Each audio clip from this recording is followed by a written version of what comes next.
Apa kabar pemirsa sekalian? Jumpa lagi dengan saya Martin dalam Retro Kini Movie Review edisi kali ini. Setelah menggarap genre action fantasy, Sri Asih yang rilis tahun 2022 lalu, di awal tahun ini sutradara Upi Avianto menelurkan Sehidup Semati yang bergenre psychological thriller dengan selipan horor. Di film terbarunya ini, dia memasang Laura Basuki di peran utamanya dengan didampingi oleh Aryo Bayu dan Asmara Abigail. Dan penampilan mereka bertiga oke banget di sini. Konon sutradara wanita ini sudah menggarap naskahnya 13 tahun yang lalu dan baru bisa diwujudkannya dalam bentuk film sekarang. Hasilnya cukup mengesankan walau dari komentar-komentar yang saya pantau banyak yang bingung dengan ending filmnya, termasuk saya sendiri. Namun setelah membaca beberapa opini di kolom komentar dari beberapa review, saya baru ngeh dengan konklusi yang disajikan Upi dalam filmnya ini. Jadi saya tidak bisa menghindari spoiler dalam review saya ini untuk membantu mereka yang kurang memahami endingnya. Jadi buat mereka yang belum menontonnya, silakan tonton dulu filmnya bila tidak ingin dibukakan jalan cerita dan endingnya di review saya ini ya. Renata tumbuh dalam kondisi keluarga yang tidak harmonis dengan unsur KDRT. Namun dalam agamanya diajarkan bahwa apa yang sudah dipersatukan oleh Tuhan tidak boleh dipisahkan oleh manusia dengan pemahaman yang menempatkan wanita di bawah suami dan harus patuh kepada suami apapun yang terjadi. Ibunya sering dipukuli ayahnya, namun dia tetap bertahan dengan kondisi perkawinan yang parah tersebut. Itu pula yang diajarkannya pada putri sematawayangnya itu. Saat dewasa, Renata menikah dengan Edwin dan hidup dalam satu komplek apartemen yang diceritakan sudah kurang layak ditinggali dan banyak dari penghuninya mau pindah. Ternyata apa yang pernah dialami ibunya kembali terulang dalam kehidupan pernikahan Renata. Edwin ternyata seorang suami yang abusive dan suka memukulinya, persis seperti ayahnya. Namun seperti ibunya, Renata tetap bertahan dan pasrah saja dengan kelakuan Edwin. Edwin juga rupanya mulai selingkuh dengan wanita lain. Sikapnya juga mulai acuh tak acuh terhadap Renata. Walaupun Renata curiga bahwa suaminya berselingkuh, dia tetap bertahan dan patuh pada suaminya. Edwin juga melarang keras istrinya masuk ruang kerjanya. Suatu hari ada telepon dari kantor Edwin yang menanyakan keberadaan suaminya karena sudah 3 hari dia tidak muncul di kantor dan tidak bisa dihubungi di telepon. Saat Edwin pulang dan Renata menanyakan soal pekerjaannya di kantor, Edwin mengacuhkannya dan mengindikasikan dia tidak suka ditanya-tanyai masalah pekerjaannya. Renata pun tidak berani bertanya-tanya lebih jauh. Dalam kesendiriannya di apartemen, Renata selalu menonton drama dari televisi. Dia pun sampai hafal dengan dialog-dialog yang diucapkan karakter wanita yang ada dalam drama tersebut yang bernasib sama dengannya. Sering dibentak-bentak dan dipandang sebelah mata oleh pasangannya.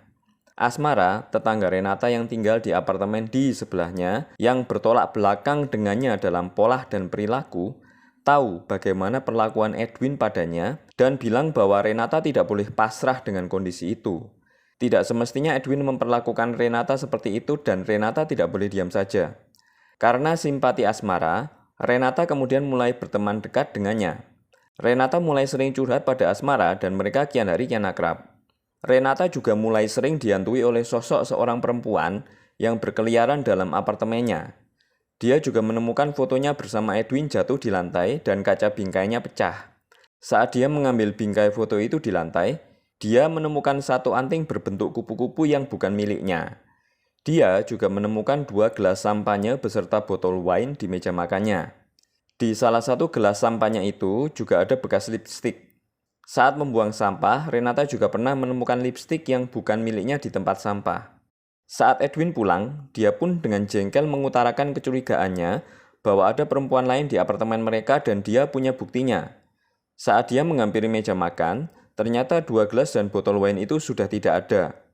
Edwin terlihat marah dan menyuruhnya meminum pil-pil yang disediakan dokter buat Renata. Renata awalnya menolak, karena pil-pil itu hanya membuatnya mati rasa dan tidak membuat kondisinya menjadi lebih baik. Namun Edwin memaksanya dengan kasar dan akhirnya ditelannya lah pil-pil itu. Edwin juga membuka mulutnya untuk memastikan bahwa pil-pil itu sudah ditelannya. Dalam kondisi setengah sadarnya, samar-samar Renata melihat sosok perempuan yang menghantuinya lagi. Dengan nekat dan terseok-seok, dia mengambil kursi dan mengintip melalui celah di atas pintu ruang kerja Edwin. Di situ dia melihat dengan jelas sosok perempuan selingkuhan Edwin yang sedang digerayanginya. Sosok itu ternyata adalah Anna, putri dari Bu Maya, yang juga tinggal di komplek apartemen yang sama tapi beda lantai. Namun sebenarnya Anna telah hilang selama beberapa lama, dan Bu Maya bahkan sudah memasang iklan dengan foto Anna dan permintaan untuk menghubunginya bila ada yang menemukan putrinya itu. Anna sering menghantui Renata, sampai pernah dia mengejar bayangan Renata yang menuntunnya ke apartemen Bu Maya. Pintu apartemen Bu Maya sedang terbuka dan Renata nekat masuk. Bu Maya ternyata sedang berada di apartemen dan mempersilahkan Renata duduk dulu. Dia pun membuatkan minuman di dapur. Renata nekat memasuki kamar Anna dan memeriksa lemari dan laci-laci di situ. Dalam satu laci, dia menemukan foto yang sama persis dengan foto dia dan Edwin yang jatuh dan pecah kaca bingkainya dengan latar belakang danau. Bedanya wanita yang ada di foto itu Anna, bukannya dia. Dia juga menemukan tes pack yang menunjukkan penggunanya positif hamil. Renata terkejut bercampur marah dan sedih dan segera beranjak meninggalkan apartemen Bu Maya. Saat Renata mendengar ada suara-suara wanita dalam apartemennya, dia pun memberitahu Asmara. Asmara bilang pada Renata supaya mengusirnya saja, karena toh dia tidak punya hak untuk berada di situ. Namun, rupanya Renata takut Edwin marah dan tidak berani melakukannya. Asmara bilang kalau Renata tidak mau, dia sendiri yang akan mengusir perempuan itu. Asmara langsung menuju ke apartemen Renata. Renata sendiri tidak kuasa mencegahnya. Dari apartemen Asmara, Renata mendengar suara gaduh Asmara dan perempuan itu yang sepertinya Anna sedang bertengkar. Namun tiba-tiba ada suara teriakan. Renata pun cepat-cepat balik ke apartemennya. Dia terkejut melihat Anna sudah terbaring di lantai dengan sebilah pisau yang menancap di dadanya. Dengan gugup Renata bilang bahwa dia cuma ingin Asmara mengusirnya, bukan membunuhnya. Namun dengan tenang Asmara bilang mereka berdua harus membereskan soal ini, karena Anna mati di apartemen Renata, sehingga mau tidak mau Renata sudah terlibat dalam masalah ini. Mereka berdua pun membereskan mayat Anna dan memasukkannya dalam sebuah koper besar. Mereka pun bermobil ke danau yang ada dalam foto Renata dan Edwin. Berdua mereka membuang koper besar itu ke dalam danau. Asmara terlihat puas dengan tawa kegilaan dan menari-nari sendiri di ujung dermaga kecil di danau itu, sementara Renata menunjukkan ekspresi ketakutan dan gelisah di dalam mobil. Renata yang ketakutan bingung bagaimana harus bersikap pada Edwin setelah kejadian ini. Asmara bilang soal Edwin biar dia yang ngurus. Di hari berikutnya, saat Renata bangun tidur, Asmara ternyata sudah ada di apartemennya dan sedang berbincang santai dengan Edwin. Edwin juga terlihat santai saat ngobrol dengan Asmara. Edwin lalu menyuruh Renata meminum obatnya lagi. Renata pun menurut dan kemudian tertidur. Saat dia bangun, Edwin sudah tidak ada. Renata kemudian menemukan Edwin tertidur di kamar Asmara dan sikap Asmara seolah-olah mengejeknya.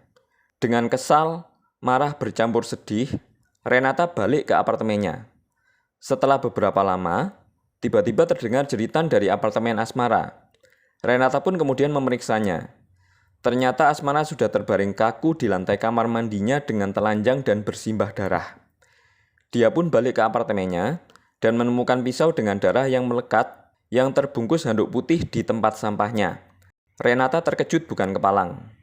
Edwin juga bilang bahwa dia akan menceraikan Renata dan meninggalkannya. Renata mati-matian mencegahnya dan bilang dia akan mempertahankan perkawinannya apapun yang terjadi. Namun keputusan Edwin sudah bulat dan dia sudah bersiap-siap hendak pergi. Renata yang mencegahnya pergi malah diajarnya. Dia pun kemudian mengambil pisau dan menusuk Edwin sambil bilang bahwa dia harus mempertahankan perkawinannya bagaimanapun caranya. Dia lampiaskan emosinya yang tertahan selama ini dan menusuk Edwin sampai berkali-kali sambil menangis. HP Edwin di meja berbunyi. Ternyata itu pesan dari Anna yang sudah menunggunya di parkiran dan menyuruhnya cepat balik ke mobil. Renata pun membalas pesan itu, bilang bahwa dia menunggunya di apartemennya. Tak lama kemudian Anna pun muncul. Namun dia tidak menemui seorang pun di apartemen Edwin. Anna kemudian masuk ke kamar mandi dan memoles bibirnya dengan lipstik. Dia melihat 2 sikat gigi di wastafel dan sikat gigi berwarna pink dicelupkannya ke dalam air jamban sambil tertawa mengejek. Sikat gigi pink itu milik Renata tentunya. Dia pun memasuki kamar dan membuka-buka lemarinya. Di saat itulah Renata masuk dan menusuknya. Mereka sempat bergumul dan menyenggol foto Renata dan Edwin di ruang tengah sampai jatuh dan kaca bingkainya pecah. Renata juga menusuk badan Anna berkali-kali sampai dia tewas. Salah satu antingnya yang berbentuk kupu-kupu terlepas dan jatuh ke lantai. Setelah itu Renata ke kamar mandi dan mengambil sikat gigi pink yang tadi telah dicelupkan oleh Anna ke dalam jamban, lalu memasukkannya ke dalam mulut Anna sambil tertawa puas. Asmara tahu-tahu muncul dan mengeluarkan kata-kata yang mencemooh Renata. Ekspresi Renata yang tadinya gelisah, marah bercampur sedih, berubah menjadi tawa kegilaan. Dia bilang kepada Asmara bahwa selama ini orang mengira dia perempuan yang lemah dan tak berdaya dan itu salah. Dia mau mempertahankan pernikahannya dengan caranya sendiri. Asmara yang cuma bisa terdiam, tahu-tahu mundur dan tubuhnya menyatu dengan televisi di ruang tengah Renata. Ternyata dia adalah salah satu karakter dalam drama yang sering ditonton Renata. Asmara yang berada dalam bathtubnya dihampiri oleh seseorang dan ditusuk berkali-kali sampai mati oleh orang tersebut. Mayatnya tergeletak dengan telanjang dan berlumuran darah di lantai di samping bathtub. Adegan berikutnya memperlihatkan apartemen Renata yang berantakan dan kotor, seolah-olah lama tidak pernah dibereskan. Renata duduk di meja makan, menyiapkan makan untuk 2 orang sebagaimana yang biasa dia lakukan. Dia bersikap tanpa beban, senyum, dan menyapa Edwin seperti yang biasa dia lakukan, walaupun tidak ada siapa-siapa dalam apartemen mereka selain dia sendiri. Buah-buahan di meja makan tampak sudah membusuk. Dia bersikap seolah-olah Edwin ada di situ. Jadi pemirsa, rentetan kejadian yang kita saksikan dalam film ternyata cuma ada dalam pikiran Renata yang ternyata seorang psikopat. Asmara cuma karakter dalam drama televisi yang sering Renata tonton dan hasil ilusi dari Renata sendiri. Renata punya 2 kepribadian yang berbeda dan dia ini sakit jiwa. Saat adegan di mana dia menerima telepon dari kantor Edwin yang menanyakan keberadaan suaminya, sebenarnya itu kejadian saat Edwin sudah dibunuhnya. Itulah alasan kenapa Edwin menghilang selama 3 hari sampai pihak kantornya mencari-carinya. Adegan saat dia menemukan anting, foto jatuh, lipstik di tempat sampah, juga adalah kejadian setelah pembunuhan yang dia lakukan. Benaknya membentuk cerita seolah-olah dia adalah korban KDRT yang tidak berdaya, dan sisi liarnya mengejawantah dalam diri Asmara. Menurut saya, karena Upi tidak membuat scene terpisah di mana Renata melakukan semua rentetan kejadian yang sama dalam film seorang diri, maka banyak penonton yang bingung dengan konklusi akhir dari sehidup semati ini. Sisi kegilaan Renata baru dimunculkan di akhir film, tapi kurang diperkuat dengan adegan flashback. Sepertinya elemen horor sengaja dihadirkan di sini, selain untuk memberikan clue bahwa Anna sudah mati, juga untuk menarik minat penonton film horor Indonesia yang berbau setan dan hantu. Menurut saya ini sah-sah saja, yang membawa warna lain dalam genre psychological thriller yang digarapnya ini. Ada satu transisi yang bagus, di mana diperlihatkan close-up wajah Renata yang muter-muter, lalu nyambung ke mesin laundry yang juga muter-muter. Ini satu sentuhan yang keren. Akting Laura Basuki sebagai Renata bagus sekali di sini, menunjukkan kelasnya sebagai aktor yang hebat, walaupun rada-rada mirip dengan Sleep Call kemarin.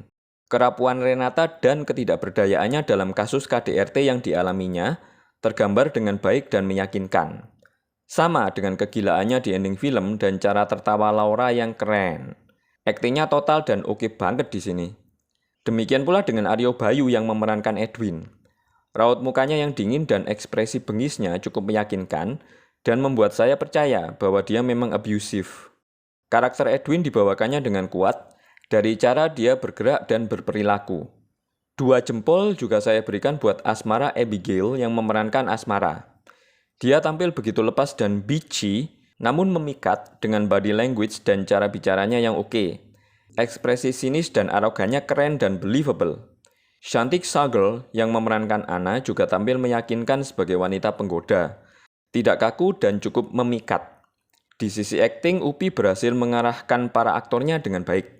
Setting yang mayoritas di apartemen mungkin agak berasa membosankan. Namun karena akting para aktornya bagus, ini saya rasa tidak terlalu mengganggu. Sinematografi yang digawangi oleh Yunus Pasolang terekam dengan baik dan segi artistiknya dieksekusi dengan oke.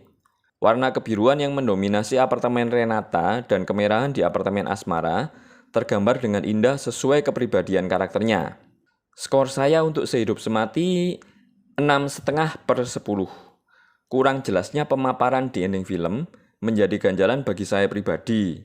Ini yang bikin bingung banyak penontonnya termasuk saya sendiri. Namun Sehidup Semati masih masuk dalam kategori layak tonton dan memberikan warna yang berbeda dalam kancah perfilman Indonesia. Sekian dulu review dari saya ya pemirsa. Nantikan review saya di edisi mendatang. Thank you for watching. Bye.